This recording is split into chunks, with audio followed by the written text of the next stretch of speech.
कौनो इंसान के इतना परेशान ना करे के चाही कि वो अपन मानसिक संतुलन खो बैठे, ओकरा अपन जिए पे पछतावा होके, काहे कि ऐसन इंसान ज्यादा खतरनाक हो जाला। और अगर बात ओकर काला रंग के होके त ऊ और भी भयानक कदम उठा सकेला। आज के ई कलयुग में हमनी ऐसन ही एगो कहानी आपके दिखावे जा रहल बानी। शहर के एगो बड़ सा कॉलेज में एगो दिव्या नाम की लड़की पढ़त रहे।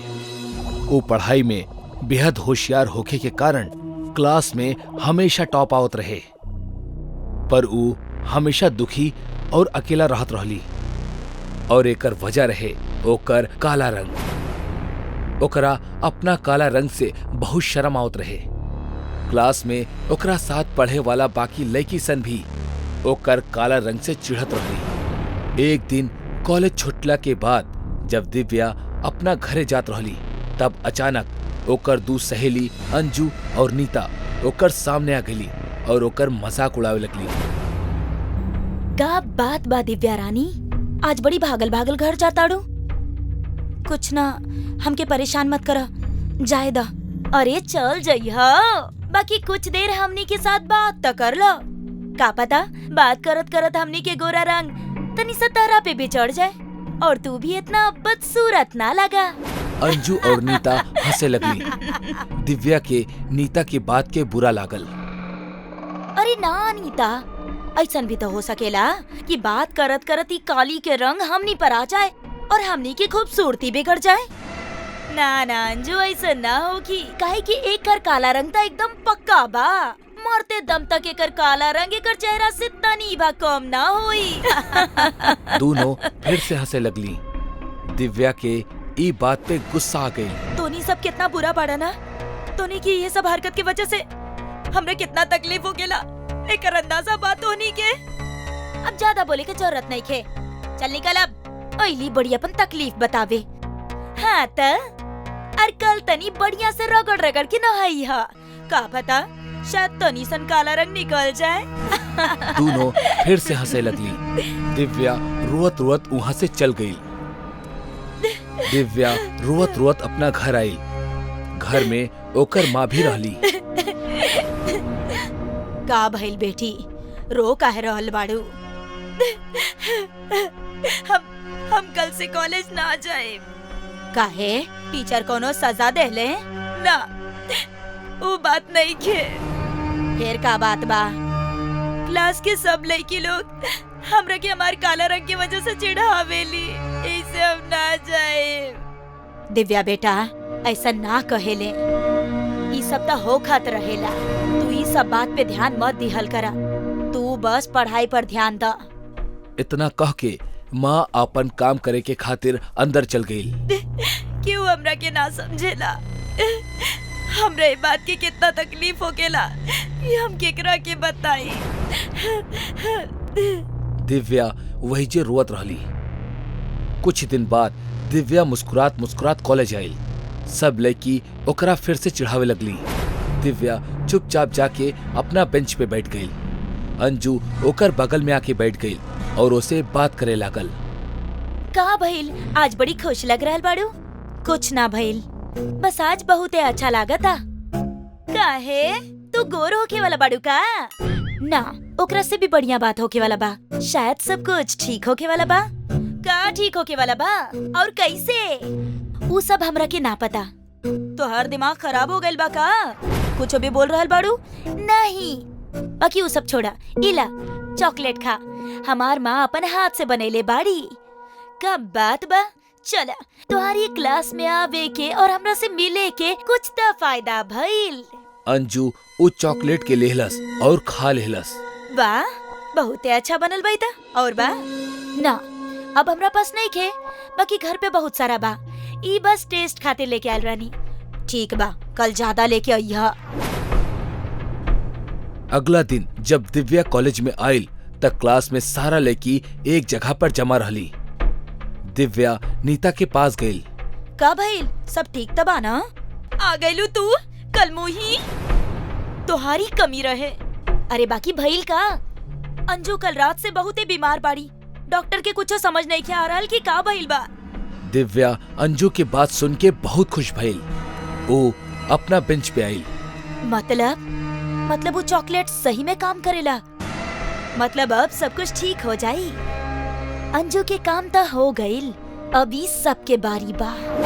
दिव्या अपना बैग में से बहुत सारा चॉकलेट निकलस और वापस वो लेकिन के पास चल गई। सुना, हमरा के पता बा कि तू सब बहुते परेशान बाड़ा, ऐसे हम तोहार परेशानी कम करे खातिर चॉकलेट्स लाइल बानी। ये हमार माँ घर पे बनेले बाड़ी, तो सब लोग खा, तरह के बहुत अच्छा लागी। अब मुंह लटका के बैठल रहे से का हो जाई। और ये काली पहला बार कुछ ले ले बाड़ी, तो खा के देखल जाओ। सारा लेकी चॉकलेट के खा लेनी और अपना जगह पे बैठ गई। अगला दिन अंजू कॉलेज आई। दिव्या जब अंजू के चेहरा के देखलस त ऊ जोर जोर से हंसे लागल। अंजू के चेहरा दिव्या की तरह काला पड़ गल रहे। अब कैसा लगता काला रंग? अब चिढ़ावा हमरा के, चिढ़ावा।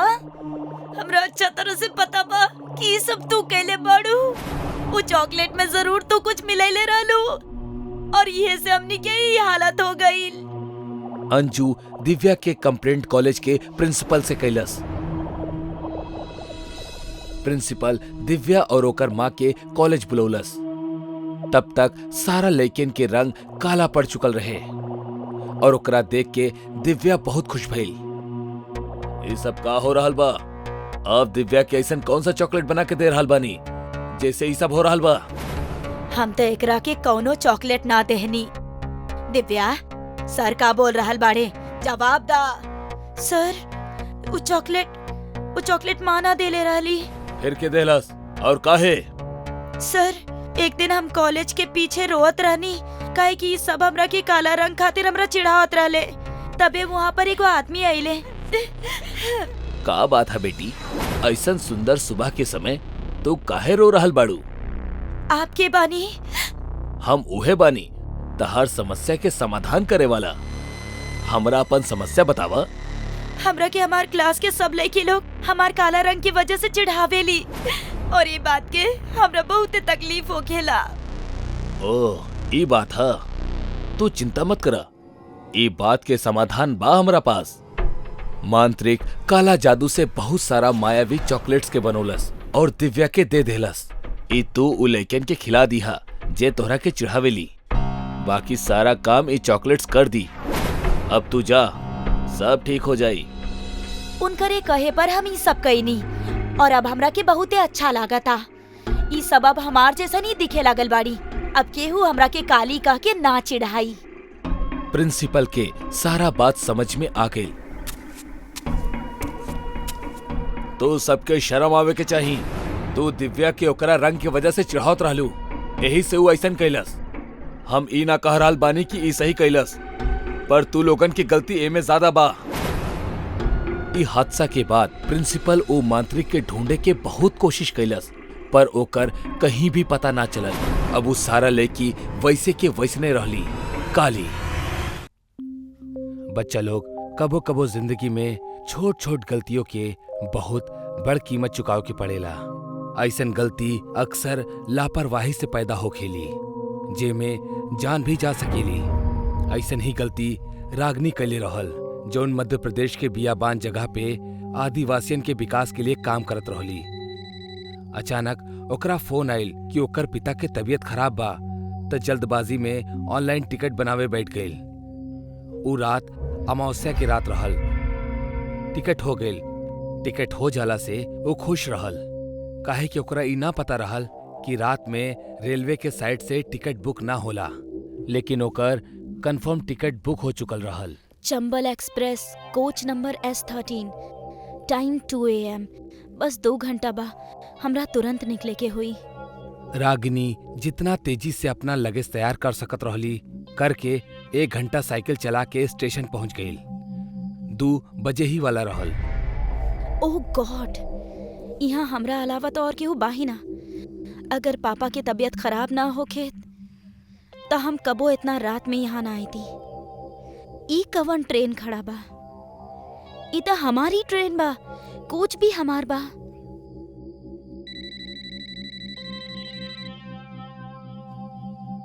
हाँ माँ, ट्रेन मिल गई बा।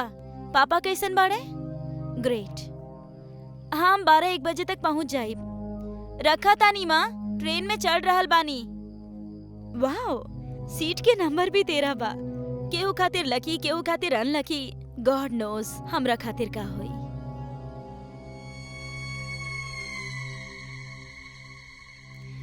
ई बॉगी में तो केहू बाही ना, कहीं कुछ गड़बड़ तो नहीं खे। छोड़ा यार रागिनी, इतना एडवांस दुनिया में दकियानूसी टाइप के कुछ मत सोचा। जल्दी से फ्रेश होके सो जा, ना तो पूरा दिन खराब हो जाई।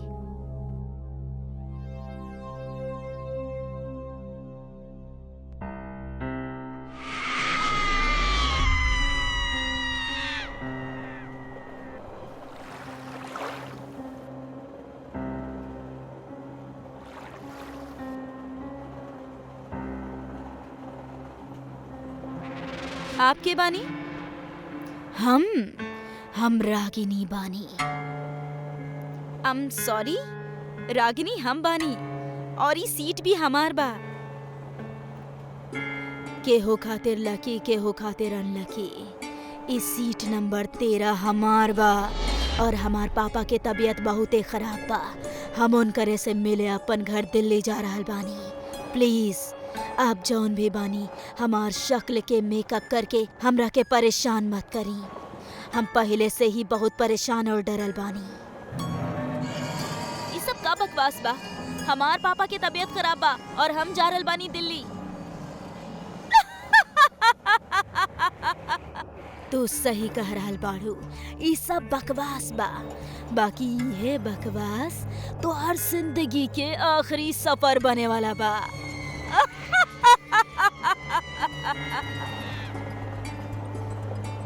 तू के? हम बानी।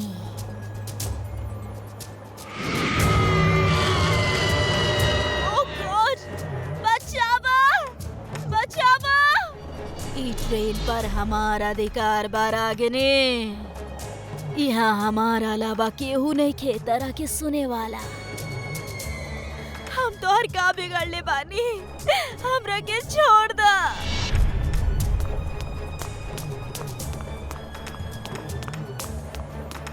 बिगाड़ल त हमहू केहू के कुछो ना रहनी। बाकी डिब्बा में जब आग लगल रहे त हमार मदद करे केहू ना आयल रहे।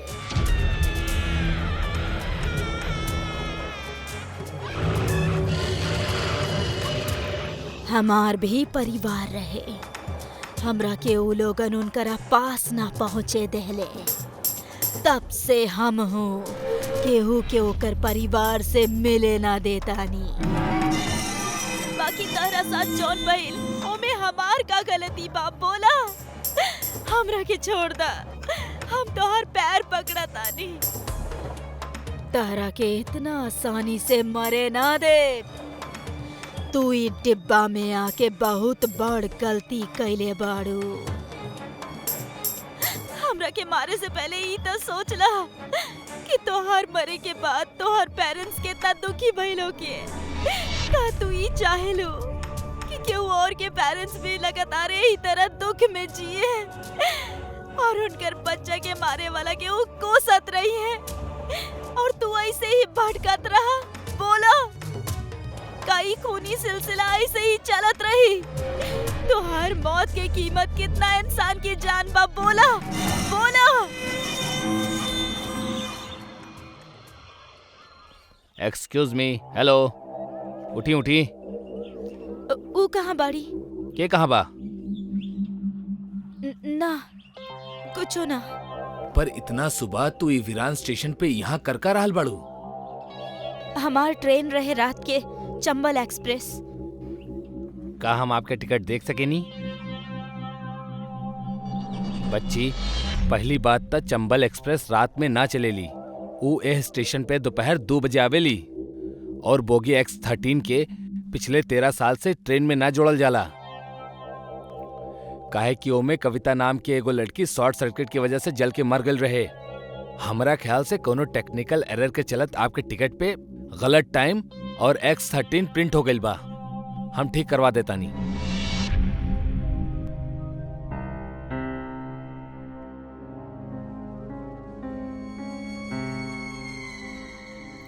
हमार मर चुकल भावना के जगावे खातिर तोहार शुक्रिया।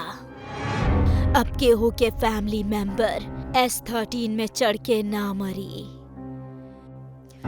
हमार पेरेंट्स भी दिल्ली में रहेले, करोल बाग 12/26 में। प्लीज उनकरा से जाके एक बार कह दिया कि उनकर बेटी उनकरा से बहुत प्यार करत रहली।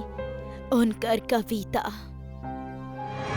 रागनी परेशानी और लापरवाही के साथ टिकट बुक जरूर करवा ले रहल, लेकिन किस्मत से आज वो जिंदा बा और ओकर वजह से कई और लोग मरे से बच गए।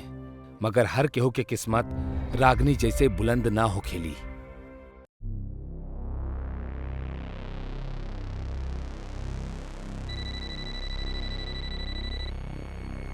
कैसन बड़ा मोंटू? अरे भाई, हमार हाल चाल सब तहरा हाथ में बा। जब से तरह के 5 बुक्स के कॉन्ट्रैक्ट देले बानी तब से जान हलक में बा। 50 लाख दे चुकल बानी तोरा के, लेकिन 5 महीना बीत जाइला के बाद भी तू अब तक 2 पेज भी ना लिख के देले बाड़ा। सॉरी यार, राइटर्स ब्लॉक के फेस से निकल रहल बानी। जल्दी कुछ लिख के दे दे। अब कौनो हिल स्टेशन पे भेज दी का? अगर तार राइटर ब्लॉक ब्रेक होगा तो ता आई थिंक इहे सही रही। ठीक बा भाई, जैसन तू बोला। पर एगो बात बतावा, ई हिल स्टेशन के पैसा तरह पेमेंट से काटे के बा या हमरा आपन ही लगावे के पड़ी? राइटर के ऐसे ही लोग मुश्किल से पैसा देवेले। अब तू देवे के बाद लेवे के मंसूबा भी पाले लगला। जोक सपाट। बुक करके बताओ तनी।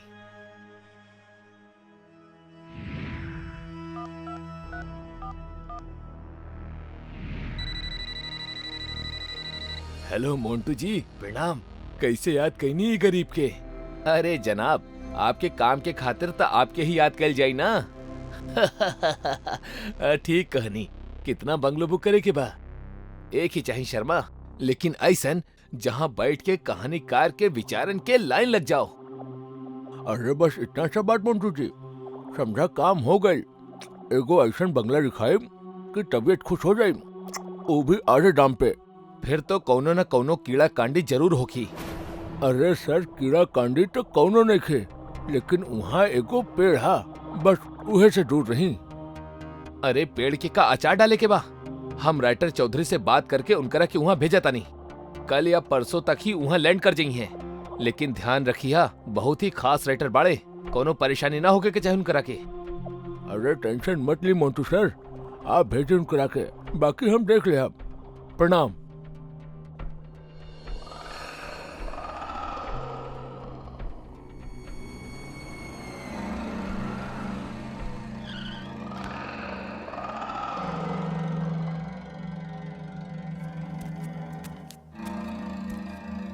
अरे भैया मिश्रा जी, अरे यार ले लिया अपन 200 रुपया यार।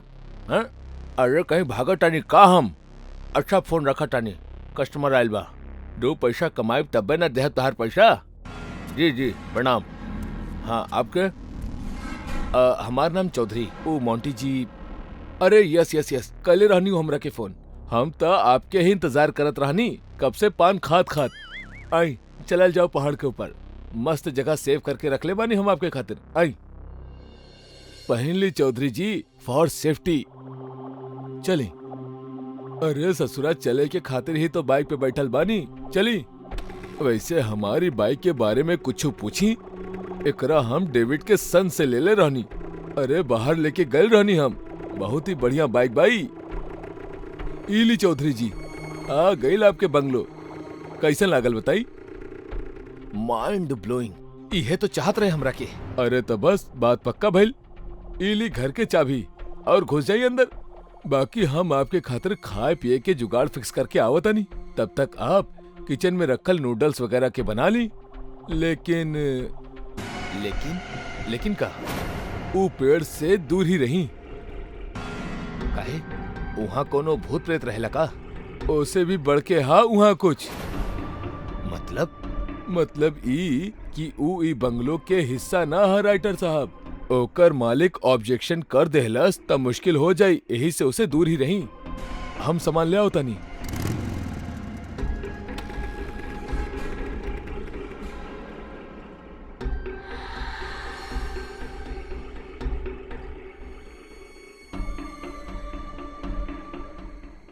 हाँ Montu, place is damn beautiful.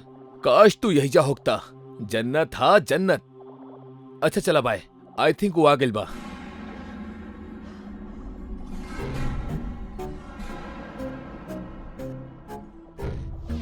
अरे चौधरी, ई का कर रहल बड़ा यार? तू लिखे आयल बड़ा ड्राइंग करे ना। लागता कोनो दूसर विंडो पे ही बैठ के लिखे के पड़ी।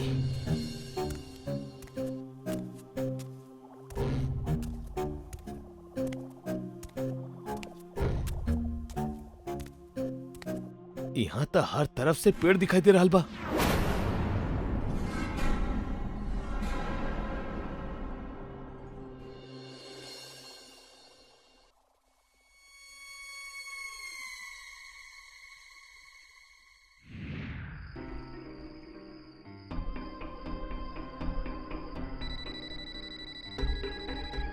हाँ मोन्टू बोला।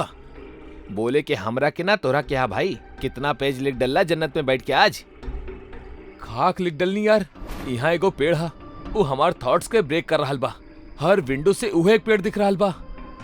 देखा चौधरी, अपन दोस्ती एक तरफ, बिजनेस एक तरफ। हम तहार स्टार टेंट्रम ज्यादा न झेल सकेनी यार। कबो राइटर्स ब्लॉक, कबो जन्नत जगह। अब जन्नत जगह में पेड़ तोरा के खटके लगल बा। अगर तोरा के ऐसे ही बहाना बनावे के बा तब प्लीज हमार साइनिंग अमाउंट हमरा के वापस लौटा दा। हम केहू और से काम करवा ले हब, उहो कम पैसा में। अरे तू गलत ट्रैक पे जा रहल बड़ा मोन्टू। ओके, कल तक कुछ शुरू करता नहीं। बाय। सॉरी पेड़ जी, आपके शहीद होके के पड़ी।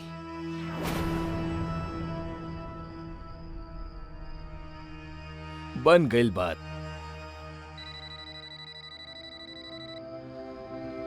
हाँ बोला शर्मा। अरे बोलना कहा सर जी, ये बताई कि बंगलो में मजा आ रहा बा कि ना? बंगलो तो आपके बहुत शानदार है शर्मा, लेकिन ये पेड़ शानदार नहीं खे। हमार थॉट्स के बीच में रुकावट बन गई बाई। हम एकरा के काटे जा रहल बानी। जे भी एकर मालिक बा ओसे डील कर लिहल जाई। अरे ना ना, ये सही ना है चौधरी जी। एक कॉन्ट्रैक्ट में भी लिखल बा कि आप वो पेड़ के ना काट सकेले। अरे का भाई शर्मा, एक पेड़ ही तहाई। ऊ पेड़ ना हा चौधरी जी, ऊ एगो जीवन हा, जिंदा हाउ। ऊ आपके ओकरा नुकसान न पहुंचावे दी, उल्टा ओकरा नुकसान पहुंचावे के खातिर आपके ना छोड़ी। ऊ हमार मानी, आप बंगलो में जाई और आराम करी। सॉरी शर्मा, पेड़ तो काट के ही रहा हम। चौधरी जी, चौधरी जी, चौधरी जी, चौधरी जी रुक जाई। भाई चौधरी तो गई।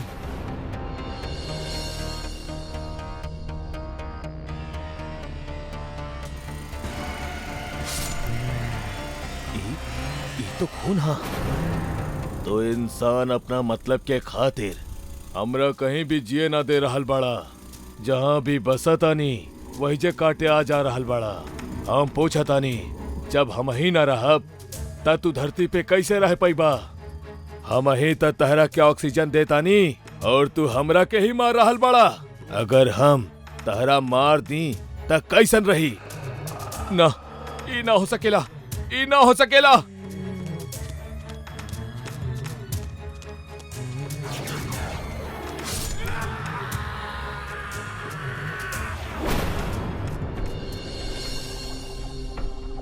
तो बताएं कैसे लागल ही बंगलो? Mind blowing. हम यही दे रहा। तलनी चाबी, लेकिन व्हाट? वो पेड़ से दूर ही रही। अरे ऐसन काहे बोलेला तू? कहे कि वो पेड़ जिंदा है।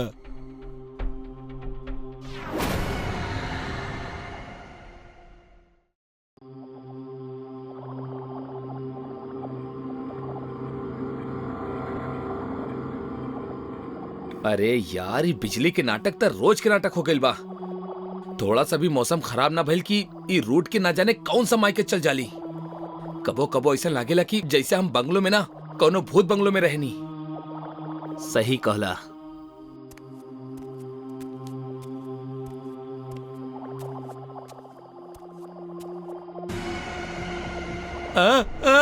भूत भूत। जय जय, केहू नहीं के, केहू भूत उतना हा भाई। ना हा, देखा केहू ना हा। ना यार रहल, यहाँ कोनो भूत ही रहल। हम देखले बानी, ओकर चेहरा एकदम हमार सामने रहल। हम सच कर रहल बानी। एक नंबर के फट्टू बाड़ा तू।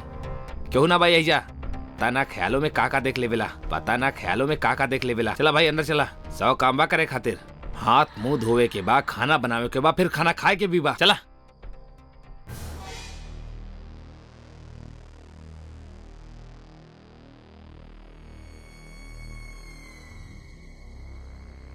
यार तू लोगन के पता बा, हमरा प्राइवेट और गिरी वाली नौकरी करे के जरा भी दिल ना करेला। नौकरी करे के इच्छा तो हमार भी ना करेली, पर का करी, करे के पड़ेला। अबे गधा लोग, नौकरी ना करबा तक कमैबा का और खैबा का, और घर वालन के पैसा कैसे भेजबा? पैसा पेड़ पे तो उगेले ना कि जब चाह उछला और तोड़ला। यही से आलस और ईगो छोड़ा और अपन कर्म पे ध्यान दा। कर्म से बढ़कर कुछ ना हा। तो हर कर्म नौकरी करके पैसा कमाए के हा, त चुपचाप ईमानदारी से नौकरी करत रहा। काश पेड़ पे पैसा उगत तो मजा ही आ जात। अगर सच में ऐसा होखत ना, तो हम शहर आए के बजाय अपना गांव जैती और वहां के सारा जमीन में पैसा के पेड़ लगा के सीधा आरबीआई से धंधा जोड़ लेती और ऐश करती ऐश। ओए शेख चिल्ली की औलाद, ख्याली पुलाव पकाओ छोड़ा और हाथ मुंह धो के सुझ जा। सुबह ऑफिस भी जाके बा। तब तू लोग चला, हम जरा बाहर के हवा खा के आवता नहीं। थोड़ा ज्यादा ही खाना खा ले बनी आज।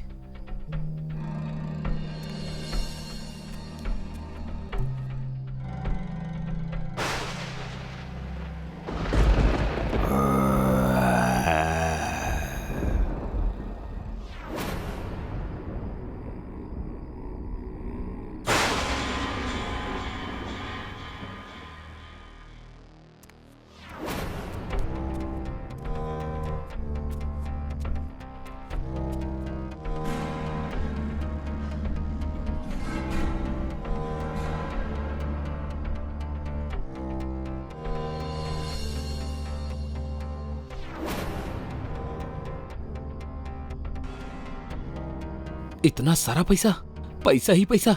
सरवा हम तो अमीर बन गए नहीं। अब पैसा कमाए के खातिर हमरा क्यों के भी नौकरी करे की जरूरत ना पड़ी। इतना इतना पैसा से तो हम खुद मालिक बन सके नहीं। खूब ऐश करब हम, अब पूरा देश विदेश के सैर करब। पैसा ही पैसा आता।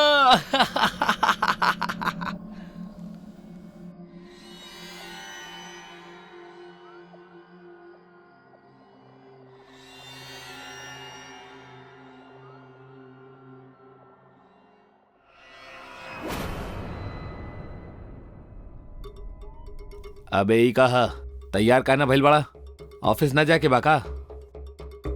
ना जाके बा, इन नौकरी गिरी अपना बस के बात नहीं खे। यही से हमारी रेजिग्नेशन बॉस के मुंह पे मार दिया। मजाक छोड़ा और जल्दी से तैयार हो जा। ये मजाक ना हमार दोस्त, ई ता हमार दिव्य चक्षु खुले वाला बात बा। दिव्य चक्षु मतलब अब हमार आँख खुल गई बा हमार दोस्त। अब हम जल्द ही खुद के बिजनेस शुरू करब। यही से ये रेजिग्नेशन ना बॉस के मुंह पे ही मरी हा।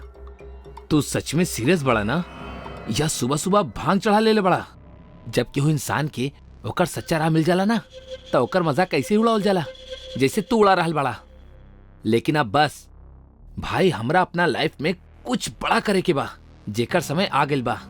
हम तक कहा तानी तू दोनों भी नौकरी छोड़ा और हमारे साथे जुड़ जा, पार्टनर बन जा हमार।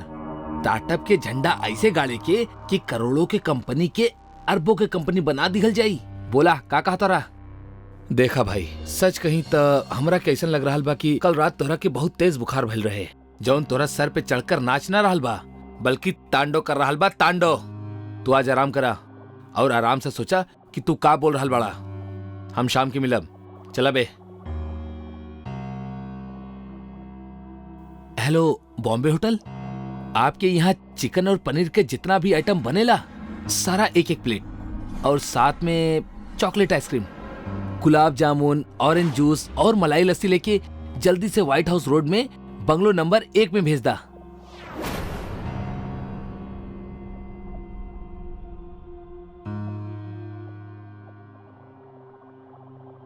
आज से रूखा सूखा खा बंद, 5 स्टार होटल के खाना शुरू।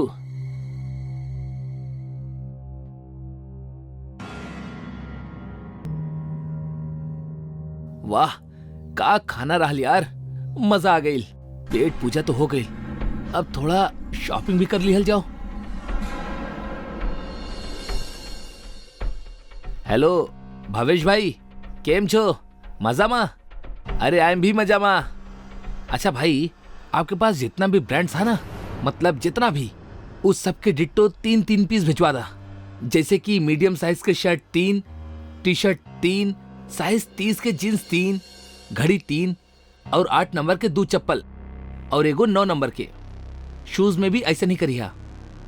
अरे का भावेश भाई, कैशी देहब? अगला पिछला सारा क्लियर कर देहब, बोनस मिलल बा हमरा के। भेजा भेजा, अब हम बनब हीरो।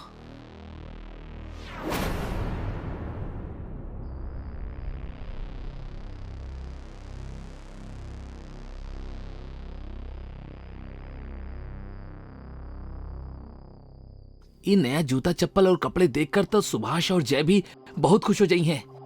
पैसा भी का खेल खेलेला, कमाल होला यार, ये पैसा कमाल होला। अरे पैसा आयल ना कि सोफा भी रंग दिखा देलस। अब भाई ठीक करता नहीं सोफा के बच्चा के। Hello Agarwal furniture? हाँ थोड़ा इधर, थोड़ा उधर, बस बस बस बस, ये ठीक बा। हाँ इला पैसा और ये 500 हमार तरफ से टिप। Thank you.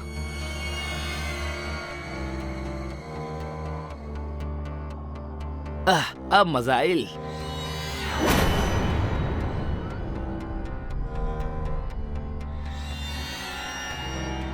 अबे ओए, ई दो नमूना के रहले? अरे आवा आवा हमार दोस्त, तोहरे ही इंतजार करत रहनी हम। और वो कोनो नमूना ना रहले, इस सोफा छोड़े आयल रहनी वो लोग, हम खरीद ले बानी। कैसन बा? अच्छा बा ना? अच्छा चला छोड़ा ई सब, ई देखा।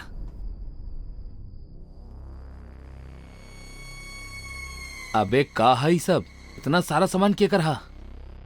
कुछ हमार और कुछ तू दोनों के। हमार? हैरान होके की जरूरत नहीं खे और ना ही टेंशन लेवे की जरूरत था, सब कैश पे ले ले बानी। तोहार कोनो लॉटरी लागल बा का, या घर वालन से पैसा मांग के शहंशाह बन के फिर रहल बड़ा तू, या कोनो खजाना हाथ लग गइल बा तोहार? सुबह से अजीब ही बर्ताव कर रहल बड़ा यार। अरे हमार भाई, तोहरा जौन समझे के बा समझ ला, पर अपना अपना चीज के एंजॉय करा। अमर सच सच बतावा, तू कोनो चोर गैंग के तो ज्वाइन न कैले बड़ा? मतलब इस सामान तू चोरी के पैसे से खरीद ले बड़ा ना? कर देला ना इंसल्ट के बेइज्जती यार। ध्यान से देखा यार, हमारी प्यारा सा शक्ल के लागत नहीं काम कहीं से तोरा के चोर और? हाँ लागत नहीं फिर? अच्छा अभी सवाल जवाब छोड़ा यार, और अपन अपन सामान चेक कर ला। फिटिंग विटिंग ऊपर नीचे होगी तो बदल लिहल जाई। आखिर कड़ा कड़ा नोट देले बानी। अरे बैठा भी यार।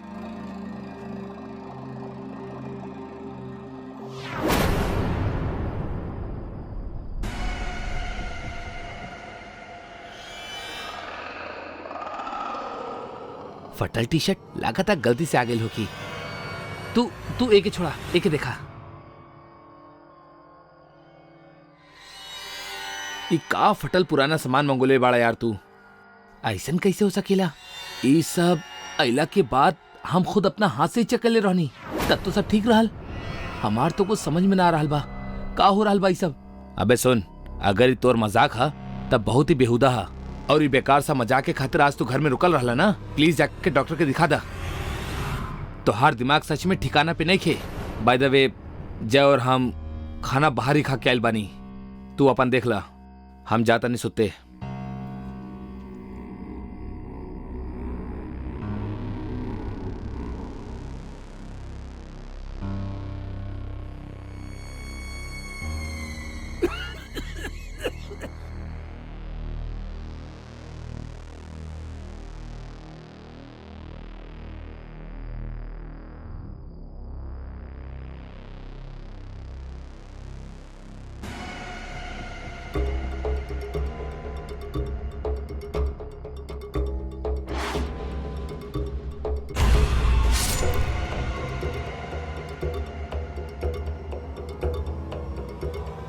अबे यार अमर, ना अंदर हा ना बाहर बा ना टॉयलेट में, इतना सुबह सुबह ही कहाँ चल गई? छोड़ा ना यार, आज अपन टर्न हा ना सफाई के, उहे करके चलल जाओ।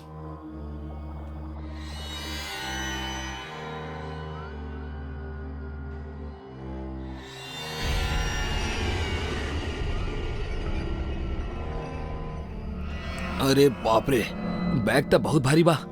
जय, हमार मदद करा। बैग सचमुच में बहुत भारी बा। वैसे में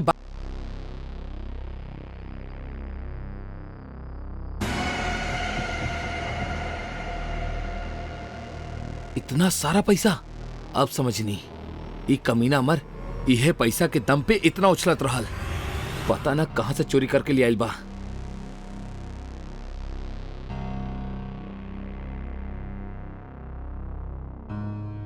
का लिखल बा में? केहो गिरधर नाम के आदमी के एड्रेस हा। हमार ख्याल से पैसा उहे के हा। हाँ ना रहल, अभी पैसा हमार हा, चाहे चोरी के ही सही। पागल मत बना। दूसरा के पैसा पे गलत नियत डालब अच्छा बात नहीं खे।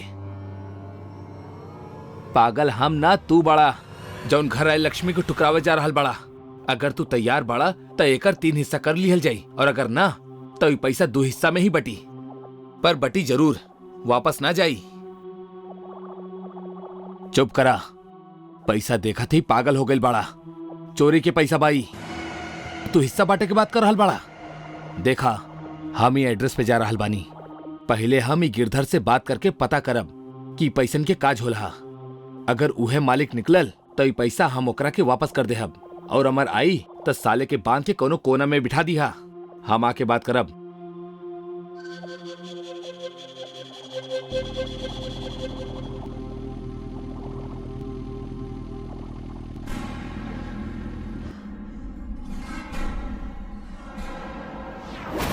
जी, कहीं केकरा से मिले के बाप के?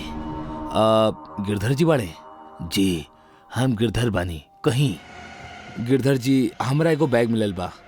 उ बैग में आपके एड्रेस लिखल रहल, तो हम यही जागे नी। अगर आप उ बैग के रंग और ओमे कितना पैसा बा बता दी तो हम उ आपके वापस कर देहब। अंदर आवा, बैठा। उ बैग काले रंग के है ना? जी, मतलब वो आपके ही हा। तोहरा वो काला बैग वो घर में ही मिलल हुई ना, जहाँ हमार बेटी रागनी और दामाद शेखर रहत रहले।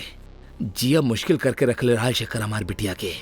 एक नंबर के लालची और क्रूर इंसान रहलू। हर रोज पैसा के खातिर हमार बिटिया के मारत रहल।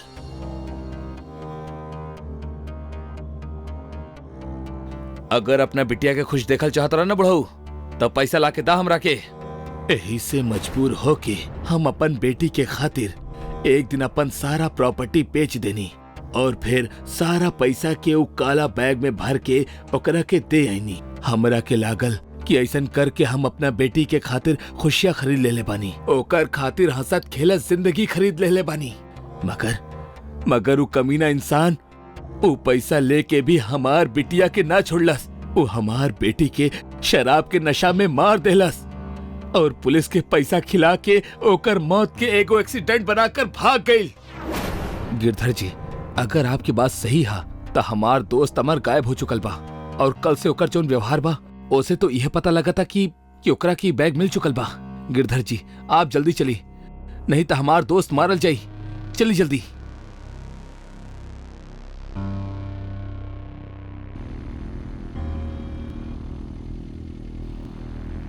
अरे यार, इस सुभाष साला पागल हो गई बा। जौन घर आयल इतना सारा लक्ष्मी के वापस करे जा रहल बा। हमार दिल ही बैठल जा रहल बा पैसा के वापस देवे के बारे में सोच के। ना ना ना, चाहे कुछ हो जाओ, हम एकरा के वापस ना करब। हम एकरा के लेके भाग जाता नहीं। अमर भी गए तेल लेवे, वैसे भी वो तो हमारे से पैसा छुपा के रख ले रहल।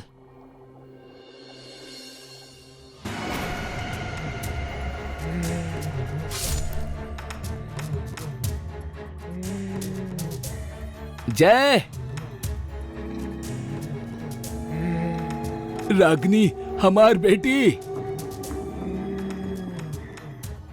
पापा, आपसे एगो बात कहे के रहे। दहेज देहल सही नहीं खे पापा, काहे कि बेटियन के खुशी पैसा से ना बल्कि एगो अच्छा जीवन साथी ढूंढ के ही खरीदल जा सकेला। आपके पैसा बहुत संभाल के रख ले बानी हम। जे भी गलत नियत से इनका हाथ लगैले हम ओकरा के मार डलनी। हमार बच्ची रागनी हमरा के माफ करता बेटा। हम ही शेखर के तहरा खातिर चुनले रहनी। बहुत बड़ गलती हो गई हमरा से, माफ करता बेटा।